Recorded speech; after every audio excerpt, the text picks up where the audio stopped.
Hey, how's it going, everyone? Sarasota Tim coming to you from the Publix over here in Boynton Beach, heading back to the home base. Just a real quick one for you guys. Wanted to update you on the job thing. It's becoming hilarious. So I applied for Kohl's early morning stalker. I'm just trying to do something in the morning, and just tell me what you want done. Let me do it. I don't want to have to sell anything anymore or anything. I just want to, make some money to supplement my Social Security, right? And get out of the camper and, something to do. Make some money. Real shot in the arm, a little self-esteem builder. So I'm just applying for these jobs. It seems like it would be a cakewalk to get hired, right? Stock a shelf. Put the milk where the milk goes. You put the shirts where the shirts go. I mean, how difficult can it be? So I applied on that app called Indeed, and because I put my marketing and sales experience on there and having my own business for 30 years, I get inundated with all these other higher paying jobs that have to do with selling and managing and marketing, and I just don't want to. First of all, I'm not allowed to make more than $21,000 on Social Security. Second of all, I don't want to work and give up all of my time. I only got like a decade left to live. Give a few years. I mean, if you go with the average age, right? I'm going to be 65 this year. The average age is 70 or 75. And 5 of those years you spend sitting in a chair waiting to get out of here. So I want to live, and I want to make this money to live even more than I'm doing now by banking these checks and going somewhere. So anyway, long story short, the guy at Kohl's called me. I got an email saying, "Congratulations, you're one step closer to joining the family at Kohl's. Pick a time, and tomorrow we have these times available, and you can have a phone interview." A phone interview? I mean, it's not even a FaceTime. It was just a call. That's how lazy they're getting. I mean, I would want somebody in front of me. Well, okay, whatever.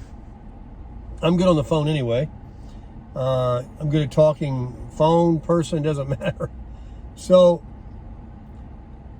at 10 o'clock, at 10 to 10, I'm getting ready to take the call. I'm making myself available and not going to be busy, and I'm going to have my phone fully charged. I'm making preparations. This is the way I work, and I'm expecting the call to come in before 10, 5 to 10, 10 to 10, because I'm from the school being on time is late. You be somewhere early. When you say you're going to be there, you're there early. You don't just show up at the minute. So 10 to 10, 10 o'clock, 10:05, I'm already upset. At 10:05, at 10:10, a quarter after 10, in my mind I'm thinking, I'm going to silence my phone now. I'm not even going to answer. Or I'm going to, this is how, I'm a little hot-headed, because, they want people to work for them, but they don't want to, I was going to tell him, articulately, hey, if you want people to work for you, how would you like it if you hired me and I showed up at, 10, 15 minutes after I'm supposed to start every time, or one time, without, good cause. So I didn't say anything because he didn't call. 10:45, I take the phone back off silent. My phone rang. I knew it was Kohl's. I answered it. It's a Mr. Jason. He's sitting back at a desk with a speaker on. So why did you apply with Kohl's? And I'm thinking, man, put the phone to your ear where I can hear you. I can't hear him that great. And, I tried to be really nice. At that point, I was like, look, let me get this job. So they didn't advertise how much the wages are. So I'm getting into all this stuff about why and what I want to do and who I am, what I used to do. And you know, turns out, he says, well, when you come to work for Kohl's now, you get hired as in the shoe department. That's not just your job. We, we cross-train. Basically, they hire you to be a stocker, and you're a cashier. You fill in anywhere they need you. And then he talks about how you book your time 2 weeks ahead, because if he does it, something, I forgot what he said, but people will say, oh, I can't work that day. So they got their share of issues too with people that don't want to work or lay out of work. I get that. So I don't know. He went on, and finally I said, oh, I kind of put the cart before the horse. I meant to ask you because it didn't show it on the application, on the ad when I got the offer and email from Indeed. Most of them do show you how much the hourly wage is. And I'm not going to work less than 15. And some are 16. He said, oh, I'll get to that in a minute. I'm like, how about I get to it now? So after he tells me I'm going to have to wear all these hats and do all these things and be available to work like any different shift, not what I want to do or what I'm looking for, it all got turned around. Then he tells me $13 an hour. I said, well, I appreciate your time. I says, but, Walmart, Target, I mean, they're all starting people at 15. Aldi's is 16. I said, so, 13 is basically like $10 an hour when you take out the taxes. And I said, I'm just not going to, not now, not yet. I can't work for $10 an hour or $13 an hour. Oh, okay, well, all right, well, good luck to you. And he wanted to just get rid of me then because I kind of said, I'm out. And then, so that was a bust. And they talk about they can't get people to work. Nobody wants to work. I can't get hired. And then he says to me, oh, yeah, it's 13. I said, oh, well, Walmart and Target, they're paying 15.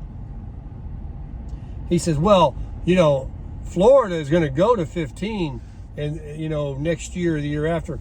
It's actually, I read about this. The minimum is going to be $15. I think it's like 3 years from now. So he was pulling my leg on that one. But either way, it's not now. He says, and we try to stay, it goes up like $1 every year, he says, the state. He says, well, we try to stay $1 ahead. I'm like, how about staying, with what a livable wage is? I mean, I'm just looking to supplement my income. What about people that are looking to pay their rent, to work for you and give all their time, the best hours of their, anyway. So we ended that conversation. And Aldi, I told you I got turned down at Aldi once already. The young girl in the second interview said she was racing to get out of town Thursday, and that was Tuesday or Monday, and she says, I might have an answer for you on Tuesday or Wednesday. And she did. She answered me and said, thanks for applying, but we've moved on to somebody else.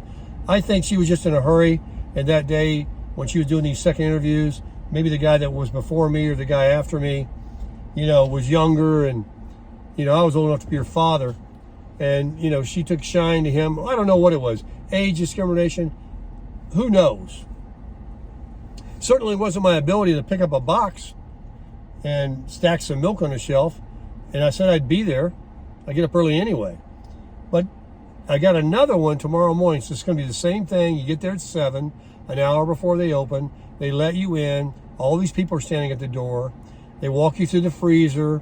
And then you go stand against the wall. And he says, all right, I'll call you in one at a time. And he spends like 2 minutes with you and determines, he probably makes a little note on the paper. This one's out. This one's good for a second interview. And I'm going to have to bring up something tomorrow about, hey, I really would like to take advantage of this job. That's 16 an hour. So I'll be up early in the morning drinking coffee and I'll go down to Aldi's and pull you in my place here. And I don't know who the manager is or who will do the second interview, but tomorrow's Friday. So I know once I do this thing tomorrow, they do a 2-step program. I got their number already. So that means I'll be,